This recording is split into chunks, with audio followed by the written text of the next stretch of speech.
Special guest మన తెలుగు రాష్ట్రాలలో one and only ఒక ఫీమేల్ స్టాండప్ కామెడియన్. నేనెవరో మీకు తెలీదా? అయితే నా ఆటోబయోగ్రఫీ మీకు చెప్తీరా.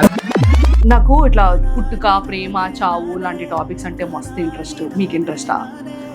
ఇంట్రెస్టా మీకు? ప్రతి ఒక్కరికి ఇంట్రెస్ట్, లేకపోతే ఇంత జనాభా సంతానం ఎక్కడికి వస్తుంది. మా అమ్మ నాన్నల కోలాటం వల్ల నేను పుట్టినా.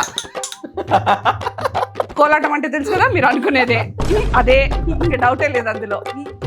మా అమ్మ నాన్నల కోలాటం వల్ల నేను పుట్టినా అని రియలైజ్ అయినప్పుడు నా గుండె పగిలిపోయింది బ్రో.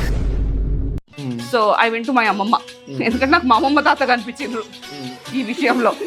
ఓకే, వాళ్ళ వల్లనే మనం ఇక్కడ ఇది పాడ్కాస్ట్ చేస్తున్నాం బ్రో, తెలుసుకో. శివాజీ గారు మాట్లాడింది కరెక్టా రాంగా?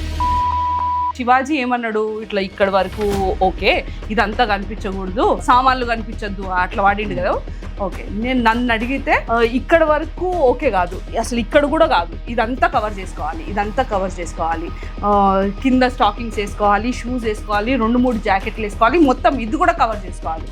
లేకపోతే ఆనెస్ట్గా చెప్పాలంటే ఎవరేం బట్టలు వేసుకుంటే నువ్వు కాపాడుకునే దమ్ము ధైర్యం పెట్టుకోవాలి, కానీ నువ్వు కంట్రోల్ ఉండమని చెప్పడం ఏంది ఇంట్లోకి. But asking her to control because he cannot control his senses ఎంత ఫకింగ్ ఇన్సేన్ అండ్ రెడిక్యులస్. ఒక మొగోడు వాడి సెన్సెస్ కంట్రోల్లో పెట్టుకోలేడు కాబట్టి ఆ పిల్లని చున్నీ వేసుకోమడం కరెక్టా? సో నేను మైక్ పట్టుకున్నప్పుడు నేను డిసైడ్ అయ్యింది ఏంటంటే I will talk whatever the fuck I want in mic. అంటే మీరు నాన్ వెజ్ కూడా సపోర్ట్ అనుకుంటున్నారు? నాన్ వెజ్ విషయానికి వస్తే, అంటే మీరు శివాజీ విషయంలో అట్లా అనుకుంటున్నారు కదా, his intent is correct only, but words అనేవి అట్లా వాడిండకూడదు. నేను నాన్ వెజ్ విషయంలో కూడా అట్లనే అనుకుంటా. Choice of words is wrong, but his intent is good for me.